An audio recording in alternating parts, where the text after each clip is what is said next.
함께 말씀을 보시겠습니다. 출애굽기 20장 4절부터 6절 말씀.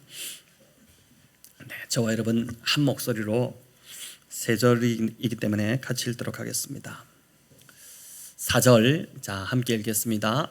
너를 위하여 새긴 우상을 만들지 말고 또 위로 하늘에 있는 것이나 아래로 땅에 있는 것이나 땅 아래 물속에 있는 것에 어떤 형상도 만들지 말며 그것들에게 절하지 말며 그것들을 섬기지 말라. 나 네 하나님 여호와는 질투하는 하나님인즉 나를 미워하는 자의 죄를 갚되 아버지로부터 아들에게로 3, 4대까지 이르게 하거니와 나를 사랑하고 내 계명을 지키는 자에게는 1000대까지 은혜를 베푸느니라. 아멘. 네, 오늘은 우상을 만들지 말라. 이제 십계명의 두 번째 계명인 우상을 만들지 말라는 계명을 우리가 함께 살펴보겠습니다. 지난주에 살펴본 그 첫 계명이 나 외에 다른 신을 두지 말라는 것이었습니다. 자, 여러분 오늘 이렇게 보니까 나 외에 다른 신을 두지 말라는 것과 두 번째 계명인 우상을 만들지 말라는 것의 차이를 아시겠습니까? 이게 말이 좀 비슷하다는 생각이 들지 않습니까? 그 말인 것 같지 않습니까? 그래서 가톨릭에서는 이 두 번째 계명이 없습니다. 그 사실을 아십니까? 천주교도 우리와 똑같이 성부, 성자, 성령 하나님을 믿고 섬기고 있고 성경도 비록 외경이 포함되어 있지만 우리와 같은 정경 66권을 사용합니다. 그런데 그들도 십계명이 있는데 십계명에서 두 번째 계명인 우상을 만들지 말라는 계명은 없습니다. 첫 번째 계명이 우리 한번 보여주시면 가톨릭의 첫 번째 계명이 뭐냐면은 하나이신 천주를 흠숭하라 이렇게 되어 있습니다. 말도 어렵죠. 흠숭하라, 흠모하고 공경하라는 뜻입니다. 근데 두 번째 계명이 뭐냐면은 우리는 우상을 만들지 말라인데 두 번째 계명은 천주의 이름을 헛되이 부르지 말라입니다. 천주의 이름을 헛되이 부르지 말라. 즉 우리의 세 번째 계명과 닮아 있지 않습니까? 하나님의 이름을 망령되이 부르지 말라. 이렇게 우리는 세 번째 계명입니다. 천주교는 우상을 만들지 말라는 계명을 빼버리고 세 번째 계명부터 하나씩 앞당겨서 이렇게 되어 있습니다. 자, 이렇게 되면 하나가 빠지기 때문에 9계명으로 끝나는가 싶지만은 천주교는 10계명의 그 10번째를 이제 둘로 나누었습니다. 그러니까 9번째가 남의 아내를 탐내지 말라, 10번째가 남의 재물을 탐내지 말라입니다. 17절이 우리가 10계명 중에서 10번째 계명인데 같이 한번 읽어볼까요? 내 이웃의 집을 탐내지 말라. 내 이웃의 아내나 그의 남종이나 그의 여종이나 그의 소나 그의 낙이나 무릇 내 이웃의 소유를 탐내지 말라. 자, 이렇게 돼 있는데 여기 보면 이웃의 집, 아내, 종들, 가축들, 소유 그 모든 것을 탐내지 말라고 뭉뚱거려서 이렇게 말씀하고 있습니다. 그래서 천주교는 이를 둘로 나누어서 9계명으로 남의 아내를 탐내지 말라, 또 10계명으로 남의 소유를 탐내지 말라 이렇게 나눈 것이죠. 자, 이걸 왜 나누었는지 잘 저는 모르겠지만 고대 근동에서는 여자는 우리 계수되지 않았지 않습니까? 그러니까 여자는 그냥 소유의 일부로 여겨졌던 그런 문화 풍토였기 때문에 내 이웃의 것에는 이제 여자도 포함되어 있었기 때문에 십계명을 받을 당시에 그 세계의 문화가 그렇기 때문에 이제 이걸 둘로 나누는 것이 오히려 십계명을 둘로 나누는 것이 좀 부자연스럽다고 볼 수 있습니다. 어찌되었건 천주교회는 마리아 동상, 또 예수님상, 예수상, 그리고 여러 성인들의 동상들이 참 많은 이유가 여기 십계명에서 우상을 만들지 말라고 한 계명을 빼버린 영향이 아닐까 이런 생각을 할 수 있습니다. 충분히 그렇게 생각해 볼 수 있는 것이죠. 다시 처음으로 돌아가서 첫 번째 계명과 두 번째 계명이 이제 비슷한 것 같지만 분명한 차이가 있습니다. 그 차이가 뭔지를 좀 말씀드리고자 하는데 첫 번째 계명은 하나님이 아닌 다른 신을 섬기는 우상 숭배를 금지한 계명입니다. 오직 하나님만 섬기고 하나님과의 사랑의 사귐을 갖자는 초대입니다. 반면에 두 번째 계명은 하나님을 섬기되 하나님이 명령하신 올바른 방식으로 하나님을 섬기라는 계명입니다. 차이를 아시겠습니까? 인간이 좋을 대로 하나님을 섬겨서는 안 되고 오직 하나님이 말씀하신 그 방식을 따라서 바르게 하나님을 섬겨야 한다는 것입니다. 그래서 이거를 좀 더 간략하게 말씀드리면 한번 보여주시면 1계명은 예배의 바른 대상이 누구인지를 알려줍니다. 예배의 바른 대상은 오직 하나님 한 분밖에 없다. 이거를 1계명에 말씀하고 있고, 2계명은 그렇다면 그 예배의 바른 대상이신 하나님 앞에 어떻게 예배드려야 되나, 바른 방법, 어떻게 예배드리는 것이 바른 방법인지를 보여주는 게 이제 2계명이라고 할 수 있습니다. 자, 이제 좀 더 들어가 보면 2계명의 핵심은 이제 우상을 만들지 말라는 것이죠. 하늘이나 땅이나 물속에 있는 그 어떤 형상으로도 하나님을 대신하는 우상을 만들지 말라는 것입니다. 자, 그럼 왜 사람들이 우상을 만들려고 하는 것일까요? 또 그 우상은 어떤 것들일까요? 오늘 그 이야기를 좀 해보고자 하는데, 4절은 사람들이 우상을 만드는 그 이유를 분명하게 우리에게 보여줍니다. 4절을 보시면 너를 위하여 새긴 우상을 만들지 말고 이렇게 되어 있죠. 우상을 만드는 이유가 바로 하나님을 위한 것이 아니라 인간 자신을 위해서 우상을 만든다는 것입니다. 출애굽기 32장에는 이제 대표적인 이 사례가 나오는데, 금송아지 형상을 만든 사건이 나오죠. 모세가 율법을 받으러 시내산에 올라간 사이에 모세가 이제 자리를 비웠기 때문에 그 40일간 모세가 자리를 비우자 백성들이 불안해지기 시작했습니다. 그래서 아론에게 찾아가서 우리를 인도할 신을 만들어 달라 이렇게 요구를 하게 됩니다. 아론이 이 말을 듣고 백성들을 꾸짖었어야 함에도 불구하고 아론도 불안했던지 백성들에게 그럼 금붙이를 모아오라, 너네들 가지고 있는 뭐 금고리 이런 걸 다 뺏어와서 금을 가지고 와라 이렇게 했고, 그 금으로 만든 것이 바로 금송아지 신상이었습니다. 이 일로 하나님이 굉장히 크게 노하셨죠. 어느 정도로 노하시냐면 이 백성을 다 멸절시켜버리겠다, 다 쓸어 없애버리고 모세 너를 통해서 다시 내가 이스라엘이라는 민족을 시작하겠다 이렇게 말씀하실 정도로 노하셨는데, 이때 하나님이 하신 말씀도 이 백성들이 자기를 위하여 금송아지를 만들었다 이렇게 평가하셨습니다. 출애굽기 32장 7절 8절 우리 같이 한번 읽어볼까요? 여호와께서 모세에게 이르시되 너는 내려가라, 네가 애굽 땅에서 인도하여 낸 네 백성이 부패하였도다. 그들이 내가 그들에게 명령한 길을 속히 떠나 자기를 위하여 송아지를 부어 만들고 그것을 예배하며 그것에게 제물을 드리며 말하기를 이스라엘아, 이는 너희를 애굽 땅에서 인도하여 낸 너희 신이라 하였도다. 자, 여기 이렇게 나오죠. 자, 이 백성들이 이 구절에 하면은 다른 이방 신상을 만든 것이 아닙니다. 이제 하나님의 형상을 만든 것입니다. 하나님이라고 만든 것이 이제 그 형상인 것입니다. 문제는 하나님의 형상이 송아지였다는 것이고, 또 그 형상을 만든 이유가 하나님을 위해서가 아니라 인간 자신들을 위해서, 그 백성들을 위해서 만들었다는 사실입니다. 늘 같이 있던 모세가 없어지자 눈에 보이지 않자 부재한 것에 두려웠고 불안해진 그 불안함을 달래기 위해서 이제 만든 것이었습니다. 여러분, 우리가 충분히 이럴 수 있습니다. 주일에 예배드리러 오는 이유를 정직하게 한번 생각해 보시면 됩니다. 오늘도 예배드리러 이 자리에 다 나오셨는데, 예배드린다는 말 그대로 예배는 하나님께 드리러 오는 것입니다. 예배를 보러 오는 것이 아니죠. 또 예배 요소에는 예배를 드리는 자가 은혜를 받는 것도 있지만 하나님이 영광 받으시는 것이 사실 더 중요합니다. 예배를 통해 말씀의 은혜를 받고 우리가 힘을 얻는 것이 매우 중요한 일이지만, 예배의 무게중심은 어디에 있습니까? 분명히 하나님이 영광 받으시는 것에 있어야 하는 것입니다. 그런데 많은 경우 예배를 나 중심으로 상당히 이기적인 목적으로 은혜 받는 것에 더 치중할 때가 많습니다. 우리가 대부분 그런 기대감을 가지고 예배에 나옵니다. 오늘 말씀을 통해서 한번 나에게 은혜를 끼쳐 봐 주십시오. 하나님 나에게 은혜를 좀 오늘 주십시오. 이런 마음으로 어떻게 하면 하나님께 내 마음을 드릴까, 나의 것들을 드릴까, 나를 헌신할까 하는 마음이 아닌 그저 은혜 받기 원하는 마음으로 그 중심으로 나온다는 것입니다. 여러분, 사울이 대표적인 그런 사람이었다고 볼 수 있는데, 사무엘상 13장에 보면 블레셋과의 싸움에서 사무엘이 늦게 옵니다. 사무엘이 와야지 제사를 드리는데 사무엘이 늦게 오자 규례를 어기고 사울이 직접 제사를 드려버립니다. 사울이 왜 이렇게 성급했을까요? 왜 기다리지 못했을까요? 전쟁에 나가기 전에 병사들의 사기 진작이 필요했는데 지금 전세가 막 불리해지기 때문에 뭔가 병사들의 사기 진작을 시켜야 되는데, 제사를 통해, 그 수단이 제사였죠. 제사가 목적이 돼야 되는데, 예배가 목적이 돼야 되는데 이 제사가 수단이 되어버린 것입니다. 그래서 이 제사를 통해 사기를 끌어올리려고 한 것입니다.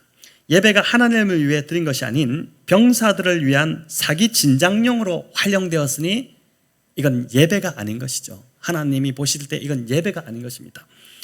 예배의 주인은 언제나 하나님이십니다. 예배를 통해서 우리가 힘을 얻고 안식을 누리기도 하겠지만 그것이 예배의 주목적이 되어서는 안 되는 것이죠. 찬양도 마치 우리 영적인 어떤 카타르시스를 만족시키려는 그런 목적으로 찬양을 해서는 안 되는 것입니다. 이런 것들은 하나님을 온전히 예배할 때, 먼저 하나님을 높여드릴 때 자연스럽게 부수적으로 부어지는 은혜여야 하는 것입니다. 가만히 생각해 보십시오. 하나님께서 우리를 죄에서 건지셔서 영원한 생명을 주셨습니다. 자, 그렇다면 우리가 더 이상 바랄 것이 무엇이겠습니까? 죽을 자가 죽지 않고 살아났는데 뭘 더 요구할 게 있겠습니까? 이런 은혜를 생각한다면 우리는 예배를 통해서 하나님께 영광과 찬양과 존귀만을 올려드리는 것, 그게 이제 우리의 해야 될 자세가 되는 것이죠. 바로 이것이 바른 예배라고 할 수 있는 것입니다. 히브리서가 말하는 믿음은 증거를 통해서 생기는 것이 아닙니다. 믿음은 눈에 보이는 그런 증거나 형상이 없어도 보이지 않는 하나님이 살아계시다는 것을 믿고 그분을 신뢰하는 것, 바로 그게 이제 하나님 기뻐하시는 믿음인 것이죠. 하나님께서 하나님을 대신하는 우상을 만들지 말라고 하신 이유는 하나님은 그 어떤 형상으로도 담을 수 없는 분이시기 때문에 그렇습니다. 그 어떤 것으로 하나님을 담겠습니까? 하나님을 어떤 형상에 국한시키는 것 자체가 창조자이신 하나님을 피조물로 전락시키는 신성모독이 되는 것입니다. 하나님은 한 번도 직접 그 모습을 보여주신 적이 없으셨습니다. 우리 중에 하나님 보신 분이 있습니까? 없으시죠? 하나님의 영광을 보고 살아남을 자가 없었기 때문입니다. 출애굽기 33장에 보면 심지어 모세조차도 어떻게 됩니까? 하나님께서 하나님의 얼굴이 아닌 뭐만 보여주셨죠? 등만 보여주시지 않았습니까? 신명기 4장은 이제 시내산 언약을 다시 갱신하는 장면인데, 모압 평지에서 마지막으로 이제 그 가나안 땅 들어가기 전에 지나왔던 40년을 회고하면서 이 시내산 언약을 다시 갱신하는 장면인데, 여기서도 모세는 하나님께서 형상으로 나타나지 않으셨다는 것을 강조합니다. 신명기 4장 11절 12절인데 우리 같이 한번 읽어보겠습니다. 너희가 가까이 나와서 산 아래에 서니 그 산에 불이 붙어 불길이 충천하고 어둠과 구름과 흑암이 덮였는데 여호와께서 불길 중에서 너희에게 말씀하시되 음성뿐이므로 너희가 그 말소리만 듣고 형상은 보지 못하였느니라. 아멘. 하나님이 형상을 보여주시지 않았다는 것입니다. 말소리만 들었다는 것이죠. 형상은 보이지 않고 소리로만 이스라엘 백성들이 하나님이 나타나셨구나, 이걸 알게 된 것입니다. 이어 15절 16절도 같은 이야기인데 우리 읽어볼까요? 여호와께서 호렙산 불길 중에서 너희에게 말씀하시던 날에 너희가 어떤 형상도 보지 못하였은즉 너희는 깊이 상가라. 그리하여 스스로 부패하여 자기를 위해 어떤 형상대로든지 우상을 새겨 만들지 말라. 아멘. 하나님이 형상을 보여주시지 않았는데 인간이 하나님 형상을 만들려고 한다는 것, 그 자체가 바로 부패했다는 것입니다. 부패한 상태라는 것입니다. 자, 그래서 이 구절들에서 우리가 알 수 있는 한 가지는, 우리 하나님께서 자신을 계시하시는 방식이 눈에 보여지는 방식이 아닌 귀에 들려지는 방식으로 계시하신다는 것입니다. 한 신학자의 말을 빌리면 이 표현이 참 저는 이해가 참 쉬웠는데, 종교는 눈의 종교와 귀의 종교가 있다는 것입니다. 대표적인 눈의 종교가 뭐냐면은 불교와 무속신앙입니다. 절에 가면 빠지지 않고 있는 것이 있죠. 뭡니까 여러분? 모든 절마다 있는 것은 부처상입니다. 그죠? 요즘은 절마다 더 큰 부처상을 세우려고 막 경쟁하듯이 그렇게 만들고 있고, 또 막 도금으로 화려하게 만듭니다. 여러분, 그렇게 하는 이유가 무엇일까요? 사람마다 보이는 것에, 우리가 눈으로 보는 것에 많이 압도당하기 때문입니다. 또 무속신앙도 마찬가지입니다. 무속을 믿는 사람들이 주로 가서 절하고 비는 곳이 어디입니까? 주로 이제 큰 나무 밑이나 큰 바위 같은 곳에 가서 이제 빕니다. 압도당할 만한 어떤 눈에 보이는 것에 사람들이 사로잡히기 때문인 것이죠. 반면 기독교는 눈의 종교가 아니라 귀의 종교입니다. 하나님은 형상으로 자신을 계시하신 것이 아니라 말씀으로 계시하시는 것입니다. 그래서 모세가 신명기 4장에서 고별 설교를 하면서도 마지막으로 당부한 것도 어떤 형상이든지 만들지 말라는 것이었습니다. 하나님을 너희가 그 형상으로 알려고 하지 말고 그렇게 만나려고도 하지 말라는 것입니다. 하나님은 오직 계시된 그 말씀, 성경 말씀을 통해서 알 수 있는 분이라는 것이죠. 하나님을 알고 싶으냐? 이 성경 말씀에 모든 그 하나님이 다 계시되어 있다. 말씀으로 알라는 것입니다. 오늘날 그리스도인들 중에 금송아지와 같은 이제 이런 보이는 형상을 만드는 자들은 당연히 없을 것입니다. 하지만 여전히 우상이 우리에게 가까이 와 있고 나도 모르게 오늘 이 우상을 만들지 말라고 했는데 우상을 계속해서 만들어내고 있는 사람들이 많습니다. 그 우상을 섬기고 있는 것입니다. 우상은 쉽게 말하면, 쉽게 정의하면 하나님보다 더 사랑하는 모든 것들, 이게 우상이라고 할 수 있습니다. 그래서 사실 모든 것이 우상이 될 수 있습니다. 그리고 우상은 처음부터 악하고 나쁜 것들이 아닙니다. 처음에는 하나같이 다 선하고 좋은 것들이고 그 모든 것이 다 하나님이 주신 선물들입니다. 그렇게 돈이 우상이 되고 또 성공이 우상이 되고 건강이 우상이 되고 다이어트가 우상이 되고 심지어 자녀가 우상이 될 수 있습니다. 돈과 건강과 자녀, 여러분 이게 뭐가 나쁜 것입니까? 다 선하고 좋은 것이지 않습니까? 그런데 이 좋은 것들이 절대적인 것이 될 때, 이 좋은 것들, 하나님 주신 참 좋은 것들이, 선한 것들이 궁극적인 것이 될, 내 삶의 궁극적인 것이 될 때 그 좋은 것은 그때부터 우상으로 둔갑해버리는 것입니다. 돈과 건강과 자녀는 모두가 하나님이 주신 좋은 선물들입니다. 그런데 이것이 내 삶의 절대적인 자리에 앉게 될 때 그게 바로 우상이 되어서 내 삶을 지배하게 되고 또 그것이 없이는 살아간 의미가 없게끔 만들어버리는 그게 바로 우상인 것이죠. 요즘 사람들 무엇보다 몸에 대한 관심이 많습니다. 건강과 다이어트입니다. 건강한 몸과 날씬한 몸매를 유지하는 것, 여러분 그게 뭐가 나쁜 일입니까? 다 좋은 것들이죠. 하지만 날마다 체중계가 말해주는 수치에 따라 그날의 기분이 좌우되고 또 거울에 비친 자신의 모습 때문에 우울해지고 심지어 이게 나와 있는 그 배 때문에 죄책감마저 든다면 그건 건강과 몸매 관리가 곧 지금 우상이 되고 있다는 증거인 것입니다. 바울은 골로새서 3장 5절에서 탐심이 우상숭배다 이렇게 했습니다. 탐심은 탐심이 뭐냐면 탐심은 쉽게 말해서 만족함이 없는 마음입니다. 만족하지 못하는 마음. 여러분 세계적인 대부 록펠러에게 한 친구가 이렇게 물었다고 합니다. 자네는 도대체 얼마나 벌어야 더 만족하겠는가? 지금 그렇게 많은 재산을 갖고 있는데 도대체 얼마나 벌어야 더 만족하겠는가? 이렇게 말하니까 이 질문에 록펠러가 한 대답은 조금만 더 벌면 만족하겠다 하는 것이죠. 여러분 조금만 더가 언제까지일까요? 우리가 다 여기에 걸려 있는 것 같습니다. 살을 조금만 더 빼면, 몸무게가 조금만 더 줄면, 몸매가 조금만 더 되면, 바지 사이즈를 조금만 더 이렇게 작은 것을 입을 수 있으면, 또 돈을 조금만 통장에 조금만 더 모으면, 조금만 더, 그러니까 만족함이 없는 마음, 자족하지 못하는 마음이 곧 탐심이고 우상숭배라고 할 수 있는 것이죠. 특별히 우리 몸은 여러분 아무리 관리한다고 해도 건강과 몸매가 영원히 지속되지 않는다는 것을 기억해야 됩니다. 영원할 줄 알고 살면은 실망할 수밖에 없습니다. 반드시 실망할 것입니다. 우리의 몸은 유한하고 부서지기 쉬운 존재이기 때문에 그렇습니다. 중요한 것은 우리가 하나님의 형상대로 지음받은 존재라는 것이죠. 그래서 하나님은 우리의 모습이 어떠하든 우리 각 사람을 언제나 늘 귀히 보신다는 것입니다. 우리를 너무 사랑하셔서 아들의 생명까지 내어주셨습니다. 우리가 이러한 존재이기 때문에 건강과 몸매를 잘 관리하는 것도 중요하겠지만 더 중요한 것은 내면의 영적 아름다움을 관리해야 하는 것입니다. 여러분 그것만이 영원한 가치가 있기 때문입니다. 그래서 몸에 투자하는 그 시간과 돈의 일부를 영혼의 아름다움에 한번 투자해 보시기 바랍니다.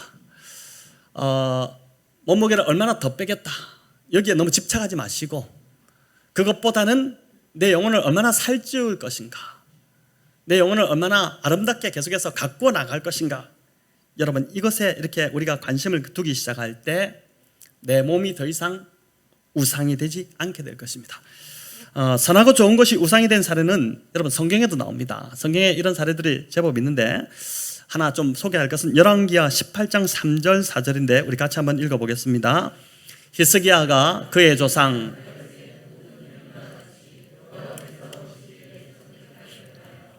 그가 여러 산당들을 제거하며 주상을 깨뜨리며 아세라 목상을 찍으며 모세가 만들었던 놋뱀을 이스라엘 자손이 이때까지 향하여 분향함으로 그것을 부수고 느후스단이라 일컬었더라. 아멘. 자, 여러분 여기 히스기야 이야기가 나오는데 히스기야는 유다 왕이죠.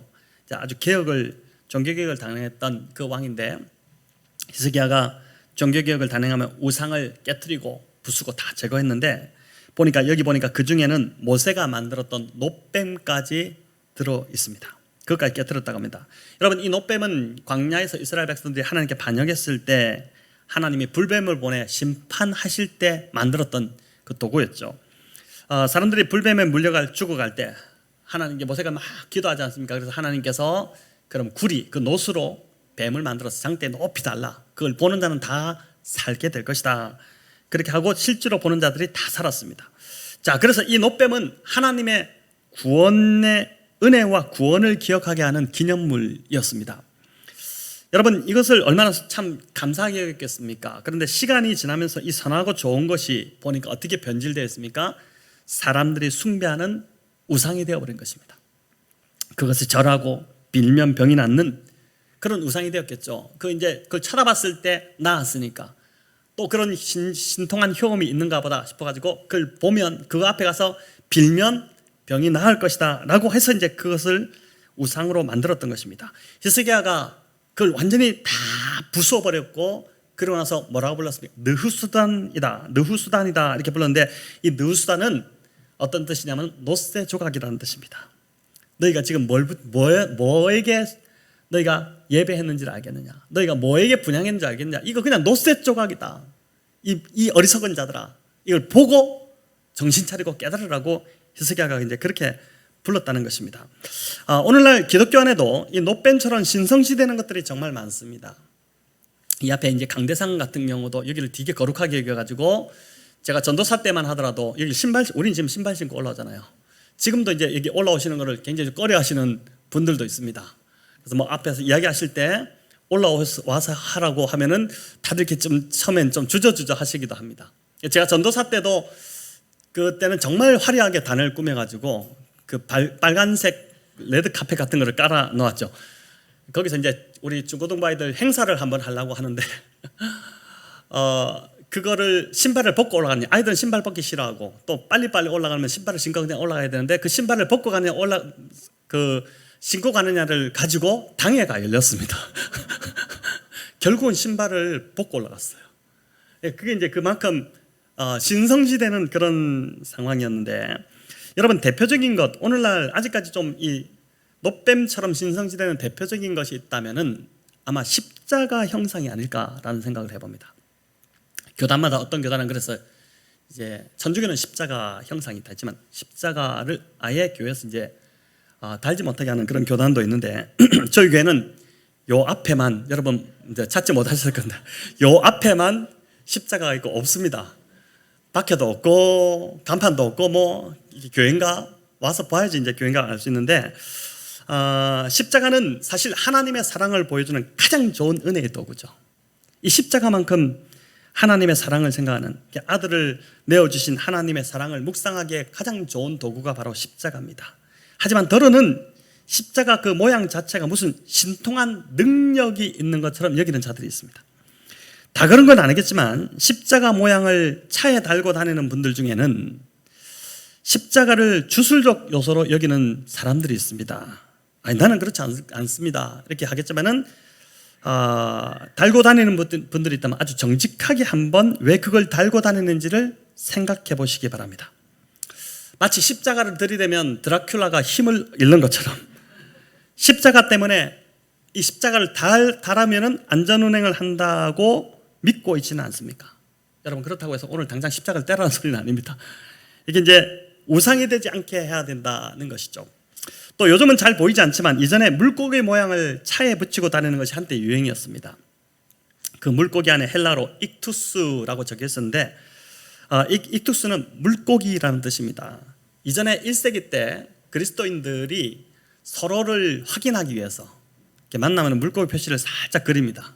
이렇게 그리면 그리스도인이구나 이렇게 했는데 이 익투스는 여기 나오듯이 물고기라는 뜻인데 예수 그리스도 하나님의 아들 구세주라는 헬라어 문구의 첫 글자를 따서 모은 대문자로 된 이제 문양입니다.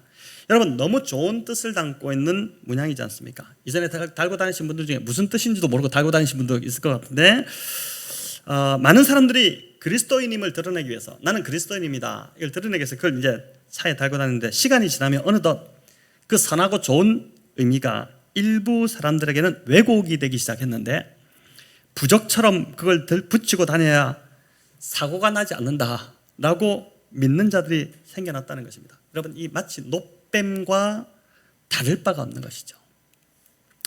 또 교회 안에서 흔히 범할 수 있는 우상 숭배가 있습니다. 하나님을 경험한 은혜와 은사가 여러분 얼마나 좋은 것입니까? 너무 좋은 것이지 않습니까? 그런데 자신이 경험한 영적 체험의 방식과 은사만이 진짜고 절대적인 것이라고 주장한다면 그 또한 우상 숭배가 된다는 것입니다. 자신의 영적 체험만이 오직 진리라고 고집한다면 하나님을 무한하신 하나님을 그 틀 안에 가두는 것밖에 되지 않는 것입니다. 더욱이 자신의 영적 체험의 패턴에 맞으면 그건 옳은 것이고 그렇지 않으면 틀렸다고 거부한다면 굉장히 다양하시고 우리 하나님은 정말 다양하신 분이신데 또 제한이 없으신 하나님을 아주 편협하고 속 좁은 하나님으로 바꿔버리는 죄를 범하는 것이기 때문에 그런 것입니다. 여러분 이게 바로 16세기에서 17세기를 지나갈 때 피바람을 일으켰던 교회 안에 그 칼빈주의자들과 아주 딱딱한 칼빈주의자들과 경건주의 운동이 막 일어날 때 서로의 영적 경험이 달랐기 때문에 그걸 서로 정죄하고 심지어 죽이기까지 했던 기독교의 흑역사가 바로 이제 이런 것에서 비롯된 것이죠. 그래서 이런 정말 자기의 영적 체험만이 옳다고 주장하는 자들, 그것만이 진리라고 주장하는 자들은 사실 하나님을 섬기는 것이 아니라 자신의 과거 체험, 과거의 영적 체험을 섬기는 것이라고 할 수 있습니다. 그 우상인 것이죠. 또 하나님을 조종할 수 있다고 하는 생각 역시 우상 숭배라고 할 수 있습니다. 내가 하나님을 조종할 수 있다고 생각하는 것, 그런 생각 자체가 곧 하나님이 나의 인생의 주인이 아닌 종이라고 생각하는 것입니다. 조종은 영어로 이제 manipulation이라는 단어인데 여러분 손으로 마음대로 한다, 주무른다 이런 뜻입니다. 이스라엘 백성들이 금송아지를 만들어서 눈에 보이는 것을 놓았죠. 이제 그렇게 해놓고 그렇게 한 의도가 뭐냐면 하나님을 마음대로 좀 주무르고 싶었기 때문입니다. 우상을 하나 딱 만들어 놓고 일본 사람들이 특히 집에 인도 사람들도 마찬가지지만 집에 다 이제 신수단 그 뭐냐면 그걸 눈에 보이는 데 놓고 이제 자기가 마음대로 좀 주무르고 싶은 것입니다. 여러분 성도들이 자신도 모르게 하나님을 조종하려고 하는 몇 가지가 있는데 기도가 그 중에 하나입니다. 알라딘 램프의 요정 지니처럼 우리가 기도하기만 하면 하나님이 들어주실 것처럼 생각합니다. 이는 기도를 잘못 이해했기 때문인 것이죠. 기도해서 응답이 안 되면 하나님께 불평하고 이렇게 하는데 왜 그러냐? 기도를 잘못 이해하고 있기 때문입니다. 여러분 기도를 잘못 배웠기 때문입니다. 기도는 내 뜻이 이루어지기를 비는 것이 아니라 하나님의 뜻이 내 삶에서 이루어지기를 비는 것, 바로 그게 기도입니다. 하나님이 내 뜻에 맞추시도록 하는 것이 아니라 내가 하나님의 뜻에 내 삶을 맞추어야 하는 것, 그게 이제 신앙생활인 것이죠. 하나님이 여러분 나의 주인이시기 때문입니다. 천박한 무속신앙이나 우상은 비는 대로 그냥 들어주는 신입니다. 복채를 많이 갖다 주기만 하면 무당들의 입에서 나오는 말이 다 좋은 소리만 합니다. 그러나 하나님은 절대 그렇지 않습니다. 여러분 우리의 뜻대로 이루어지는 신이라면 이미 하나님이 아닌 것이죠. 하나님은 하나님이시기 때문에, 하나님은 하나님 되시기 때문에 늘 하나님의 시간에 하나님의 방법대로 하나님의 뜻대로 행하시는 분이십니다. 램프의 그 알라딘 램프의 지니처럼 내가 하나님을 부릴 수 있는 것이 아니죠. 여러분 하나님을 부릴 수 있다고 생각하는 자체가 얼마나 우상숭배인지 모릅니다. 그 탐심이거든요. 내가 원하는 것을 얻기 위해서 탐욕 때문에 하나님을 부리려고 하는 것이지 않습니까? 기도도 그렇게 막 간절히 강청하고, 그러니까 하나님 제일 답답하신 게 하나님 뜻이 아닌 걸 갖고 40일 기도하는 사람 제일 답답할 것 같아요. 그러니까 하나님을 어떻게 부려보려고 하는 것인데, 하나님은 부릴 분이 아니라 하나님이 우리를 부리시는 분이신 것입니다. 여러분 착각하지 말아야 되는 것이죠. 여러분 헌금도 마찬가지입니다. 헌금을 마치 하나님을 구워 삼는 뇌물로 여기는 자들이 있습니다. 이만큼 헌금했으니 하나님이 내 소원을 들어주셔야 한다고 생각하는 것입니다. 그렇게 막 주장하는 것입니다. 헌금을 가지고 하나님을 조종하려고 하는 자들인데, 여러분 하나님이 돈이 없으신 분이 아니십니다. 여러분 갖다 내는 헌금 하나님 앞에 가져갔다 표도 안 납니다. 수많은 모래사장에 모래 한 알 정도도 되지 않는 돈입니다. 하나님은 돈이 필요 없으십니다. 여러분 하나님은 만유가 다 하나님의 것이고, 하나님이 이 세상을 창조하셨는데 무슨 하나님이 뭐가 부족하셔서 우리에게 돈을 내라고 하시겠습니까? 그걸 안다면 여러분 헌금으로 하나님을 조종하지 말아야 합니다. 은근히 나도 모르게 그렇게 많이 합니다. 헌금을 내면 하나님 사업 잘 되게 해주시겠지, 내가 지금 헌금을 미리 드리면 이 일을 잘 풀어주시겠지. 이거 여러분 하나님을 조종하는 것입니다. 헌금을 내면서 우상 숭배인 것이죠. 하나님께서 하나님을 대신하는 그 어떤 형상도 만들지 말라고 하신 최종적인 이유가 있습니다. 오늘 그 이야기를 마지막으로 좀 들려드리고 설교를 맺을까 하는데, 여러분 하나님께서 하나님을 대신하는 형상을 만들지 말라고 한 것, 이 지금 이 계명은 다른 어떤 이방 신상을 만드는 그것보다도 하나님을 대신하는 형상을 만들지 말라는 것이거든요. 그렇게 하신 최종적 이유가 뭐냐면은 유일하신 하나님의 형상이신 예수님을 보내주셨기 때문입니다. 골로새서 1장 15절 우리 같이 한번 읽어볼까요? 같이 읽겠습니다. 그는 보이지 아니하는 하나님의 형상이시요 모든 피조물보다 먼저 나신 이시니. 아멘. 예수님이 곧 보이지 않는 하나님의 형상이라는 것입니다. 자, 그렇기 때문에 어떤 형상도 만들지 말라고 하신 이유가 바로 예수님을 우리에게 보내주셨기 때문에 그런 것이죠. 예수님께서도 친히 요한복음에서 이렇게 말씀하십니다. 나를 보는 자는 나를 보내신 이를 보는 것이니라. 나를 보는 자는 나를 보내신 이를 보는 것이니라. 예수님이 하나님의 형상이라는 것입니다. 또 제자 빌립이 예수님에게 뭐라고 했습니까? 아버지를 보여주십시오. 아버지 하나님을 좀 보여주십시오. 이렇게 하니까 우리 주님 뭐라고 말씀하셨죠? 빌립아, 어찌 네가 나를 보고도 아버지를 보여달라고 하느냐? 나를 본 자는 아버지를 보았다, 이렇게 말씀하셨지 않습니까? 자, 그럼 여러분 예수님을 어떻게 우리가 볼 수 있을까요? 2000년 전에 제자들은 예수님을 직접 봤지만 2000년에 계셨던 그 예수님을 우리가 어떻게 볼 수 있을까요? 앞에서도 말씀드렸지만 기독교는 눈으로 보는 종교가 아닙니다. 귀로 보는, 귀로 듣는 귀의 종교입니다. 이미 계시된 하나님의 말씀을 들음으로 우리가 예수님을 알게 된다는 것이죠. 믿음은 들으면서 나는 것입니다. 하나님의 말씀을 들을 때. 그래서 우리가 말씀을 잘 들어야 되는 이유가 바로 이것인 것입니다. 자, 그런데 여러분 우리 예수님 외에 하나님의 형상이 한 가지 더 있습니다. 뭘까요? 예? 뭐겠습니까? 바로 저와 여러분입니다. 아시겠습니까? 창세기 1장은 분명히 우리가 무슨 돼지의 형상대로 지원받았답니까? 우리가 누구의 형상대로 지원받았다 하죠? 하나님의 형상대로 지원받았다고 선포하고 있습니다. 하나님의 형상대로 지원받았다. 이건 하나님의 형상대로 지원받았을 뿐만 아니라 하나님과 교제하도록 지원받았고 하나님을 닮아가도록 창조된 존재가 바로 저와 여러분입니다. 우리가 바로 하나님의 형상인 것입니다. 그래서 저와 여러분이 예수님을 닮아가는 것, 바로 그게 2계명을 바르게 지키는 삶인 것입니다. 1계명이 하나님만 섬기고 예배하라는 것이었다면 2계명은 하나님을 예배하되 바르게 예배해야 한다는 것인데, 그 바르게 예배하는 것이 바로 참 하나님의 형상이신 예수님을 닮아가는 삶을 살라는 것입니다. 모든 예배마다 우리는 당연히 신령과 진정으로 하나님 앞에 예배 드려야 하겠지만, 여러분 더 중요한 것은 삶 속에서, 내가 지금 처한 곳에서, 우리 직장과 가정과 일터에서 예수님 형상이 드러나도록 예수님 닮아가는 삶을 살아가는 것, 여러분 그게 진짜 사도 바울이 이야기한, 로마서에서 이야기한 산제사로 하나님 앞에 우리 자신을 드리는 삶인 것입니다. 예수님 닮아가는 삶을 우리가 가장 우선순위에 놓고 살아갈 때, 그때 비로소 우리가 붙잡고 있는 그 우상으로부터 멀어지게 되는, 우상이 내 삶에서 떠나게 되는 그런 일들이 일어나게 될 것입니다. 여러분 오늘 이제 10계명 두 번째 계명의 의미를 들으시면서 여러 가지로 이제 깨닫게 된 것, 새롭게 아시게 된 것들도 있으실 텐데, 하나님이 우리 각자에게 주신 것들을 잘 의미들을 다시 한번 새기면서 이번 한 주도 하나님께서 저와 여러분이 주신 그 직장, 가정, 관계 속에서 다른 것이 아니라 예수님처럼 예수님 닮아가려고 애쓰면서 예수님처럼 살아가심으로 바로 이 이계명을 내 삶에서 성취해 나가시는 우리 모든 성도님들 다 되시기를 우리 주님의 이름으로 축원합니다.